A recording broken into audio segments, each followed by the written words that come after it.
Кабатыр болбоңуз. Кетирилген ар бир ката сиз үчүн өтө маанилүү, өтө пайдалуу киреше. Мен өзүм айткам, эми жаштарга, силерге айтып жатам. 20 жашка чейин жакшы окуучу болуңуз. Ишкерлик багыты боюнча бир аз тажрыйба алыңыз. 30га чыккыча бирөөнү эрсиңиз. Кичинекей бир фирмада иштеңиз. Негизи бир фирмада иш кылганды үйрөнөсүз. Сиз чоң бир машинанын бир мүчөсү болосуз. А эгер кичине фирмада иштесеңиз, сиз кумарлануу сезимин, тактап айтканда, кыялдарды үйрөнөсүз. Бир убакытта бир канча иштерди жасаганды үйрөнөсүз. Ошондуктан 30га чейин кайсы фирмада иштөө эмес, кайсы адамды ээрчиген маанилүү. Өтө маанилүү. Жакшы адам сизди башкача үйрөтөт. 30дан 40ка чейин уже башкача ойлонуп калышыңыз керек. Өзүңүзгө ишенип калышыңыз керек. Чындап ишкер болгуңуз келсе, 40 жаштан 50 жашка чейин жакшы кылган бүт нерсеңизди кылышыңыз керек. Ары бери секире бербеңиз, өтө кеч. Ийгиликке жетүү мүмкүн, бирок өлүмдүн пайызы дагы жогору болот. 40тан 50ге чейин ойлонуңуз. Жакшы кыла алган ишиңизге кантип бериле аласыз? 50дөн 60ка чейин жаштар үчүн иштеңиз.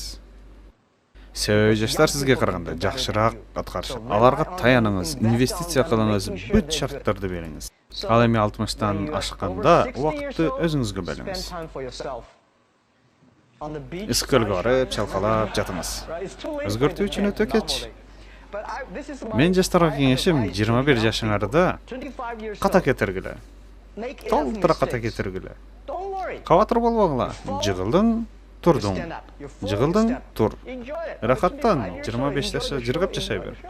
Ишим окшошпой жатат деп кабатыр болбо. Джек Ма чынын аты жөнү Ма Юнь 1964 жылдын 10 сентябрь айында Кытай мамлекетинде төрөлгөн. Alibaba компаниясынын негиздөөчүсү. Forbes журналында сүрөтү коюлган биринчи кытайлык бизнесмен. Кытай мамлекетиндеги эң бай жана дүйнөнүн 18-орундагы миллиардерлердин бири. Анын кирешеси 35,8 миллиард долларды түзөт. Джек Ма чыныгы аты Ма Юнь музыканттын үй бүлөсүндө төрөлгөн. Жаш кезинен англис тилин үйрөнгүсү келген. Велосипедин минип алып, чет өлкөлүктөр жашаган жадакананын алдына барып, алардын сүйлөшкөнүн тыңшачу. 1988 жылы колледжге окууга тапшырган. Ханжоундук мугалимдик кесибине тапшырып, гуманитардык бакалавр бөлүмүн аяктаган. Окууну аяктагандан соң чет тили сабагынан дагы мугалим болуп иштеп жүргөн. Ал убакта алган маянасы айына 12-15 долларды гана түзгөн. 1990 жылдары жумушка кирүү үчүн аябагандай көп аракет кылган. Дээрлик бардык жумушка иштөөгө макул эле.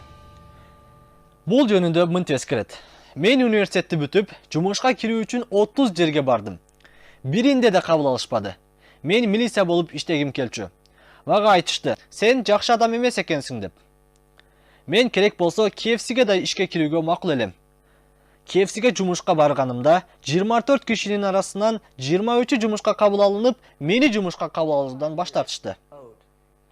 Дагы бир жерде 5 адамдын арасынан жалгыз мени жумушка алышкан жок.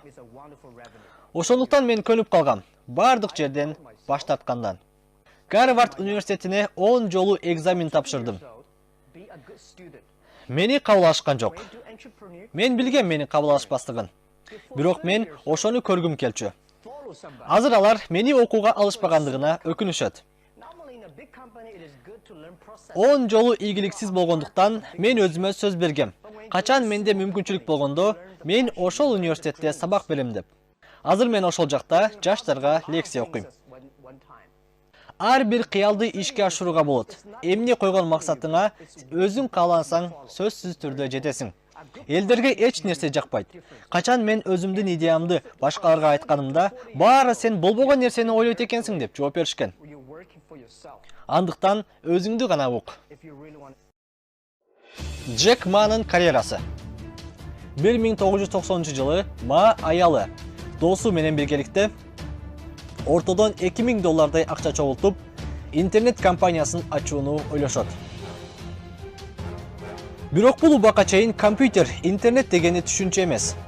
Ал убакта интернетти колдонуу чоң кыйынчылыктарды жаратчу. Джек Ма буларды мынтип эскерет. Качан биринчи жолу интернетке уланганымда кубангандыгымдан досторумду чакырдым. Биз интернеттин жарым бети загрузка болуп ачылгыча 3 саат күткөнбүз. Ал арада ичкенбиз, телевизор көргөнбүз, карта ойногонбуз. Мен күнү бою күтүүгө даяр элем. Мен досторума далилдедим. Интернет чындыгында эле иштээрин. Джек Ма компаниясын ачкандан кийин компаниянын биринчи офиси өзүнүн квартирасы болгон. 3 жылдан соң фирманын жылдык кирешеси $800,000 түзгөн. Башында компаниянын аты бизче которгондо Сары Баракча деп аталган.